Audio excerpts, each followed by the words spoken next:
السلام علیکم ورحمۃ اللہ وبرکاتہ۔ محترم ناظرین، اس وقت کی بڑی خبر آپ سے شیئر کرنے جا رہے ہیں۔ عدالت نے اے ٹی ایس کے ریمانڈ کے مطالبے کو کیا خارج۔ عدالتی تحویل میں مولانا کلیم صدیقی کو بھیجا گیا جیل۔ جی ہاں ناظرین، آپ کو بتلا دیں کہ معروف اسلامی اسکالر اور مبلغ اسلام مولانا کلیم صدیقی کو 14 دن کے لیے عدالتی تحویل میں جیل بھیج دیا گیا ہے، جبکہ ان کے ساتھ گرفتار دیگر 4 افراد کو دیر گئے چھوڑ دیے جانے کی امید ہے۔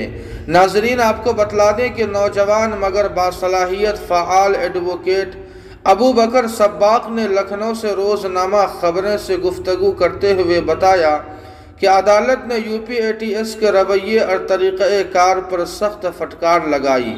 یہی نہیں، اس نے مولانا کے ریمانڈ سے انکار کر دیا اور 14 دن کی عدالتی حراست میں جیل بھیج دیا۔ انہوں نے بتایا کہ وکیلوں کی ٹیم کے مضبوط دلائل کو عدالت نے غور سے سنا۔ ایڈوکیٹ سباق نے بتایا کہ مولانا کلیم کے معاملے کو عمر گوتم کیس سے جوڑ دیا گیا ہے، اس لیے یہ تھوڑا لمبا چلے گا، مگر مایوس ہونے کی ضرورت نہیں ہے۔ انشاءاللہ مثبت نتائج برآمد ہوں گے۔ عدالتی کارروائی میں جمعیت علماء ہند نے بھی اہم رول ادا کیا ہے۔ جی ہاں ناظرین، اس خبر کے تعلق سے آپ کی کیا رائے ہے، کمنٹ کر کے ہمیں ضرور بتائیں۔ ویڈیو کو لائک اور شیئر کر دیں اور قاسمی جی کے کو سبسکرائب کرنا نہ بھولیں۔ السلام علیکم ورحمۃ اللہ۔